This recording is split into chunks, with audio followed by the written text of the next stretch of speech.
Boa noite a todos. Sou o professor Paulo Jales e estamos aqui para mais uma aula sobre estatística e mais precisamente sobre o assunto de noções de amostragem. A aula de hoje será uma aula teórica sobre amostragem e em um outro momento vamos ter um momento de resolução de questões e requer um conceito que você já viu em aulas passadas sobre o conteúdo de estatística e algumas distribuições de probabilidade. Então, começando nossa aula apresentando os slides.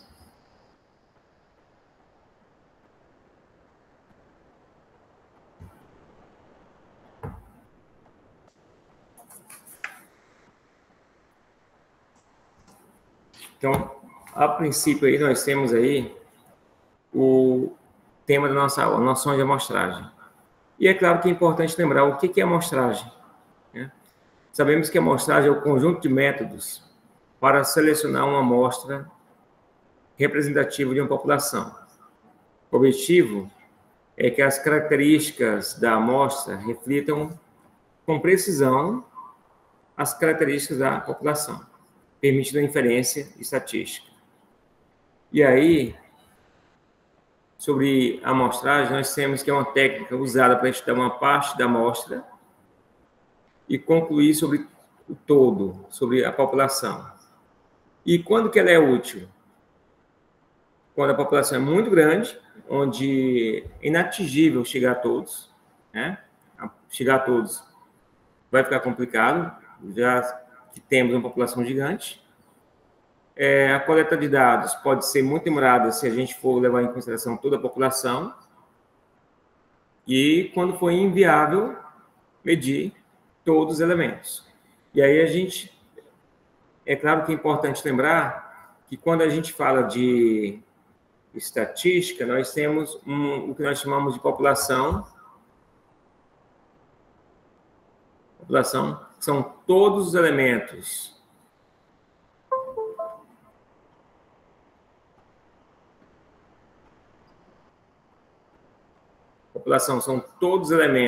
levados em consideração que possuem uma característica comum da nossa pesquisa. E aí, como é uma população gigante, a gente vai pegar uma amostra, que é um subconjunto da nossa população. Assim, a população, vamos pegar uma amostra. E aí, vamos trabalhar em cima dessa amostra e daqui dessa nossa amostra, fazer uma inferência estatística para chegarmos a valores da população. E aí, a população é um conjunto total de elementos do estudo. Já a amostra é um subconjunto representativo da população. O censo é o estudo de todos os elementos da população. O parâmetro refere-se à medida da população e a estatística, medida da amostra. Então, nós podemos ter um valor paramétrico ou um valor estatístico. Lembrando que o valor estatístico é o valor da amostra, o valor paramétrico é o valor da população. As vantagens da amostragem: economia de tempo e recursos, rapidez na coleta de dados, uma possibilidade de maior profundidade entre os elementos estudados, permite estudos de populações muito grandes.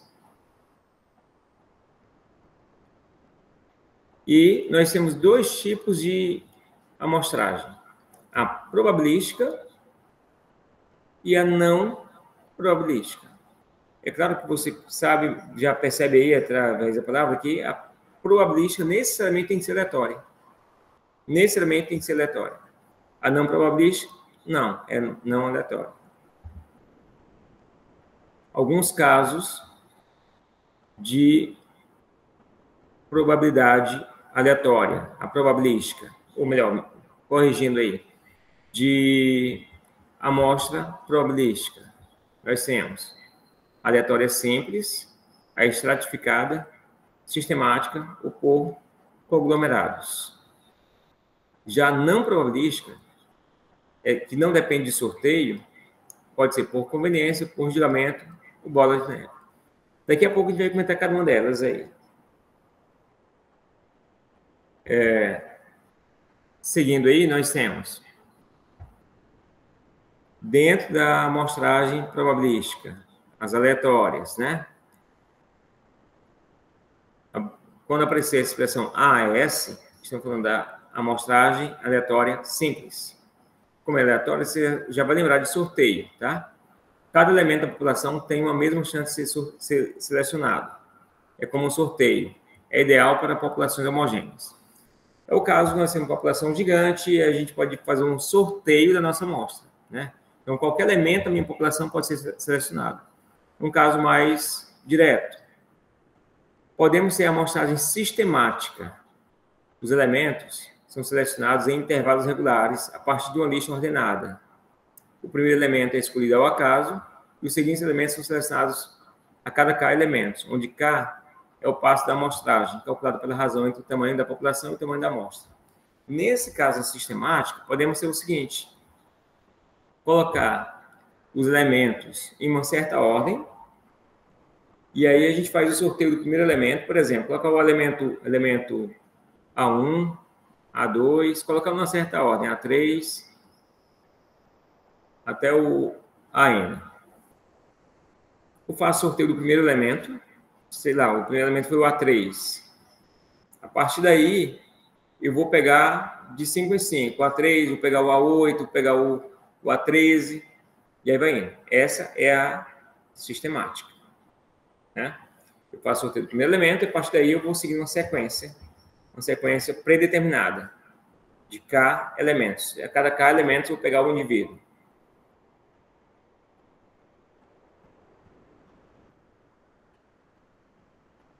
É o mesmo caso aqui, tá repetindo, selecionando um ponto de início aleatório, né, o início aleatório, depois segue um intervalo fixo. Escolhi um aluno a cada 10 alunos da lista. Então, a cada 10 eu escolho um aluno. Por conglomerados, sorteio-se alguns grupos e todos os elementos deles são analisados. Exemplo, selecionar turmas inteiras ao invés de alunos individuais. População dividida em grupos ou conglomerados. Vamos entender o seguinte, vamos supor uma escola com 20 salas de aula. E aí eu vou escolher, fazer o sorteio de algumas salas, umas 3 salas, e analisar todos os elementos dessas salas, né? Que seriam os nossos conglômeros. Seria a ideia da amostragem por conglomerados. Observe que todos esses eu estou reduzindo o total de elementos que eu vou estudar, ou seja, estou selecionando minha amostra, tirando de uma população uma quantidade mais restrita, né? Voltando aí, aleatória simples, a sistemática, estou reduzindo os elementos do meu campo de estudo. A não probabilística, nós temos aí, ó, não é baseada na aleatoriedade, nem todos os elementos da população têm uma chance conhecida de serem incluídos, é frequentemente usada em estudos exploratórios qualitativos, ou quando o acesso à população é difícil. Mas os resultados não podem ser generalizados para a população total, pois a amostra pode ser enviesada. Então, ó, pelo fato de não ser aleatório, podemos ter uma amostra enviesada, uma amostra que não pode representar a população. Já nos outros casos, se a nossa amostra for bem feita, essa amostra de fato representa a população. E é esse o cuidado da pesquisa, é saber se aquela nossa amostra ela vai realmente representar a população. Porque às vezes, se eu não tiver um cuidado especial com a amostra que eu vou pegar, eu posso ter informações falsas da minha população. Só um exemplo. Em uma situação, imagine uma situação que alguém vai fazer uma pesquisa por telefone, fazendo ligação. E aí, ele só vai conseguir informações das pessoas que atenderam o celular, né, que atenderam o telefone. Agora, imagina uma pesquisa dessa há 20 anos atrás, há 30 anos, se fosse por telefone. Na época, quem tinha telefone fixo eram pessoas que tinham posse, né? Então, essa população, essa amostra que ele ia pegar, pessoas de uma renda financeira alta. que poderiam entender isso, que tinham um telefone em casa, né, que tinha um telefone fixo.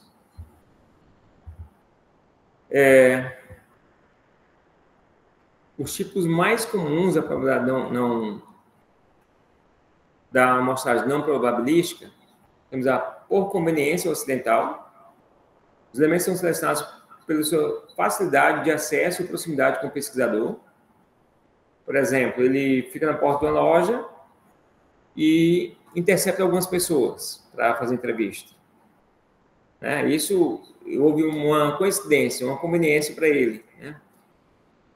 Outra importante é por julgamento ou intencional. O pesquisador seleciona intencionalmente elementos que ele considera representativos da população ou que atendem a critérios específicos do estudo. Esse caso aqui, o pesquisador está procurando um certo tipo de pessoas para o estudo dele. Ele vai procurar pessoas que têm um certo perfil. Só um exemplo. Vamos supor que alguém trabalha numa ótica e aí ele vai selecionar pessoas. E aí, pessoas para comprar óculos. A ideia é que ele verifique pessoas que usam óculos, né? Que usam óculos para trocar óculos, ou onde compra, ou oferecer promoção, coisa desse tipo. Isso acontece muito perto das óticas, né? Pessoas veem alguém andando de óculos, ei, quer fazer uma consulta, quer fazer um teste, quer verificar um preço na ótica. Então, esse caso, por julgamento ou intencional, o pesquisador seleciona intencionalmente elementos que ele considera representativos para a sua população. Por cotas. Quando se divide a população em categorias, em cotas, e o pesquisador preenche um número predeterminado de participantes em cada cota. Por exemplo, ele quer 50 homens, 50 mulheres, usando o método de conveniência ou julgamento. Ou ele separa em outra situação, separar por cursos, né? Eu quero fazer uma pesquisa na faculdade, eu quero separar aí 30 alunos do curso de educação, mais 30 do curso de química, mais 30 do curso de exatas, e aí vai. Um outro exemplo de noções de amostragem não probabilística é o da bola de neve. Isso é muito interessante, né? Quando fala de bola de neve, a gente entende o seguinte: então, sempre aumenta, sempre cresce. No caso, é usado para a população de difícil acesso. Os participantes iniciais indicam outros potenciais participantes com as mesmas características, e assim por diante, formando uma bola de neve. Então, a ideia é o seguinte, vamos supor que você é convidado a participar de uma reunião para comprar um certo produto. Você foi convidado. Foi convidado porque alguém passou o seu nome, hein?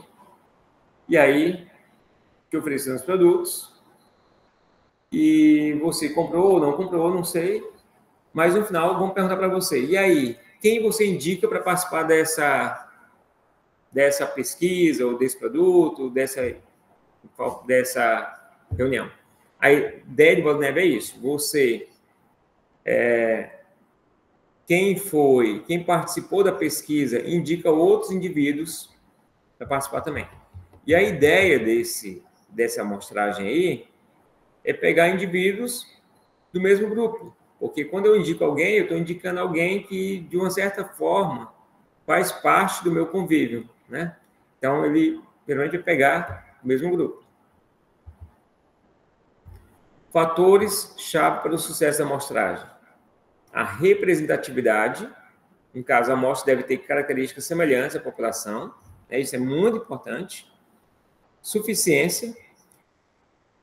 O tamanho da amostra deve ser adequado para capturar a variabilidade da população, permitir conclusões confiáveis. Uma outra situação é a aleatoriedade, que é essencial nos métodos probabilísticos para garantir que a seleção não seja enviesada. Então, esses 3 casos aqui representam fatores-chave para o sucesso da amostragem. Como falei anteriormente, se a amostra não é bem feita, não é bem selecionada, eu posso ter problemas na minha pesquisa. Temos alguns erros aí, né? Erro amostral, quando existe uma diferença natural entre a amostra e a população. O erro não amostral, quando existe problemas de coleta, de registro ou interpretação naquilo que eu calculei. Né? E, já quase fechando aí nossa aula de hoje, temos aí um exemplo prático, que é, imagina uma população de 500 alunos. Objetivo, média de horas de estudo semanais. A aleatória simples, a amostra aleatória simples, eu faço um sorteio de 50 alunos. Eu faço sorteio de 50 alunos, esse 50 vai ser a minha amostra dos 500. Minha população, 500, e 50 vai ser a amostra.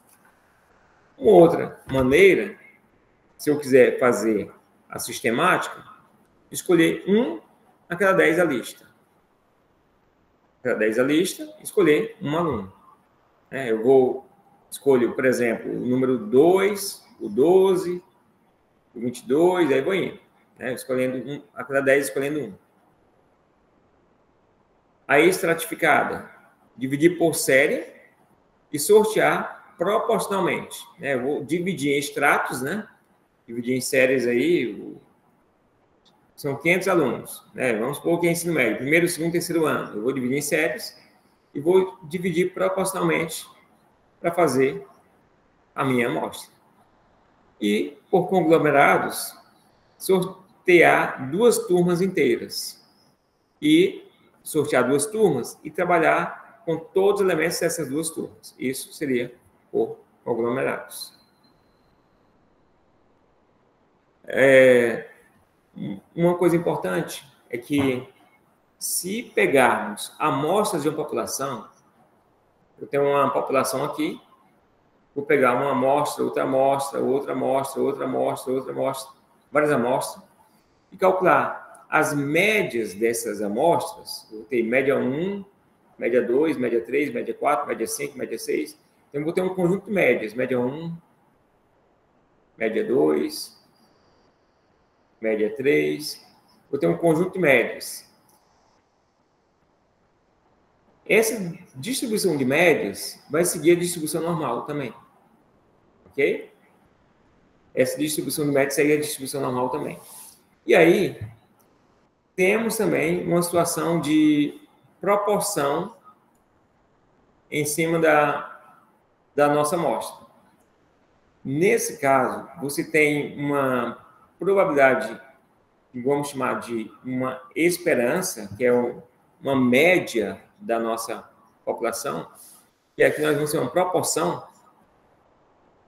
Você tem uma característica qualquer, onde 60% representa a nossa esperança, e um total da amostra 100, nós podemos calcular o desvio padrão da seguinte maneira. O desvio padrão vai ser 0,6, na verdade, surgiu dessa fórmula aqui, desvio padrão igual a P, 1 menos P sobre N. Isso aqui, nós temos, o nosso P, 0,6. Está aqui. P, 0,6. 1 menos P, 0,4. O N, 100. Então, nós vamos ter o nosso desvio padrão dado por isso aqui. O P, 0,6. 1 menos 0,6 dá 0,4. Sobre 100. 100 é nosso N. Calculando isso aí, vamos ter a raiz quadrada de 0,024, que dá 0,049. Aqui vai ser nosso desvio padrão. Então, nós temos o seguinte. Essas proporções amostrais aí que nós obtivermos, vai seguir o desvio, a distribuição normal, onde a média é 0,6, desvio padrão 0,049. Então, nós podemos trabalhar a distribuição normal em cima das proporções das médias. E encerra aí nossa aula de hoje. Só um instantinho.